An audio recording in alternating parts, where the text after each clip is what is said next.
Assalamualaikum warahmatullahi anak-anakku yang soleh dan solihah. Hari ini kita akan belajar tentang sistem gerak pada manusia. Apa sajakah faktor-faktor yang membuat manusia bisa bergerak? Salah satunya manusia memiliki rangka. Ini adalah rangka tubuh manusia yang ada di dalam tubuh kalian.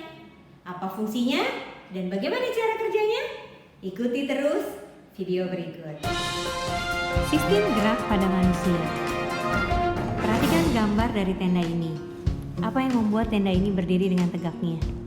Betul, karena dia memiliki tiang-tiang penyangganya. Bagaimana kalau tenda ini roboh? Ada apa? Ternyata ada yang tidak kuat dari tiangnya. Nah, tahukah kamu bahwa gerakan itu semua harus bekerja sama antara organ, rangka, sendi, dan juga otot. Tapi ada sistem gerak yang sifatnya pasif, ada sistem gerak yang sifatnya aktif. Ya, apa itu sistem gerak yang sifatnya pasif? Yaitu diantaranya ada rangka, ada tulang, dan yang sistem gerak yang aktif adalah sendi dan juga otot. Nah, itu dia ya penunjangnya. Nah, apa itu rangka? Kita tonton filmnya.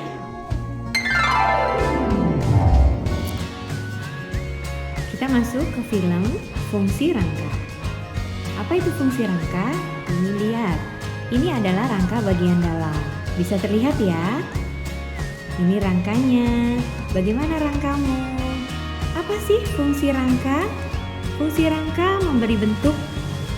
Ya, contohnya memberi bentuk pada wajah. Ada yang wajahnya lonjong, ada yang lebar. Dia akan memberikan bentuk kepada wajah. Fungsi rangka yang berikutnya. Fungsi rangka berikutnya yaitu sebagai penopang tubuh. Contohnya tulang bagian belakang agar tubuh kita menjadi tegak. Yang ketiga adalah melindungi organ bagian dalam. Contohnya jantung harus dilindungi agar tidak kena benturan. Dan juga tulang tengkorak, dia melindungi otak bagian dalam yang ada di kepala. Dan yang keempat adalah tempat melekatnya otot.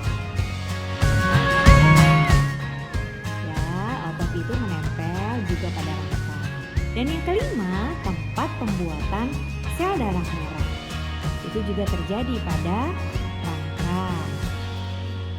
Rangka manusia disusun oleh dua macam tulang. Ada kartilago, tulang rawan, ada tulang sejati atau namanya osteon. Kalau tulang rawan itu tulangnya masih empuk, ya, tapi dia bisa berubah menjadi tulang keras. Biasanya tulang rawan itu ada di cuping, di daun telinga, itu ada tulang rawan.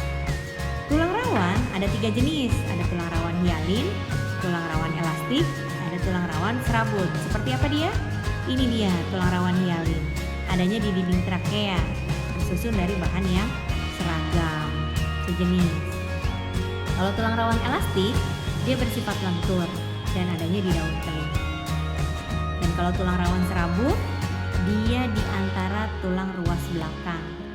Ya, bersifat kuat tapi masih agak lentur.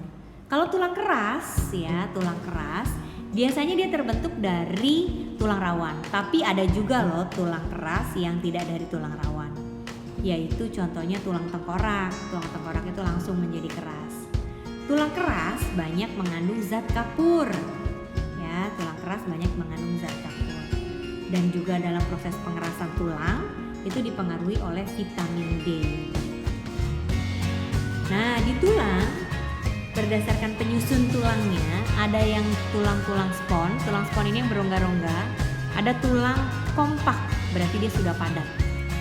Gitu ya, berdasarkan penyusun tulangnya. Sekarang kita akan belajar tentang jenis-jenis tulang. Ini ada tulang pipa, ada tulang pendek, ada tulang pipih. Kalau tulang pipa biasanya ada di lengan.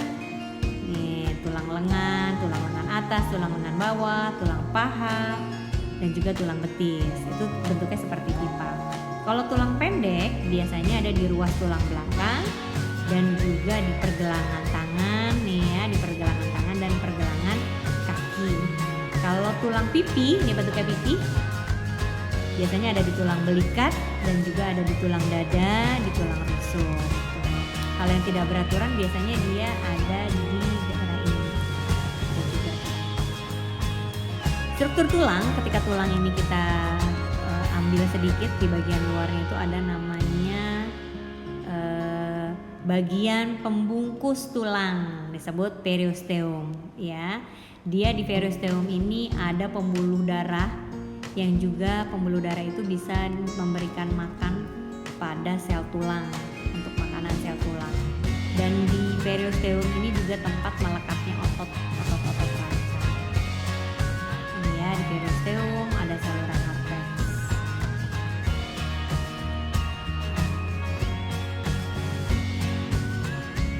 Ada bagian tulang panjang, nanti ada bagian epifisis, diafisis, epifisis bawah, epifisis atas. Di antara ini, antara epifisis dan diafisis, itu ada namanya cakra epifisis. Di cakra epifisis inilah tulang bisa menjadi panjang tambah memanjang.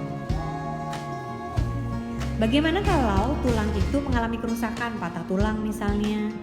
Maka bagian tulang yang rusak itu akan diserap oleh osteoklas dan diganti dengan tulang baru yang terbentuk dari osteoblast. Peristiwa peresapan tulang yang rusak diganti dengan tulang yang baru disebut osifikasi. Atau juga osifikasi adalah perubahan dari tulang rawan menjadi tulang sejati atau osteon. Alhamdulillah, semoga anak-anak semua paham apa yang sudah Ibu jelaskan hari ini. Assalamualaikum warahmatullahi wabarakatuh.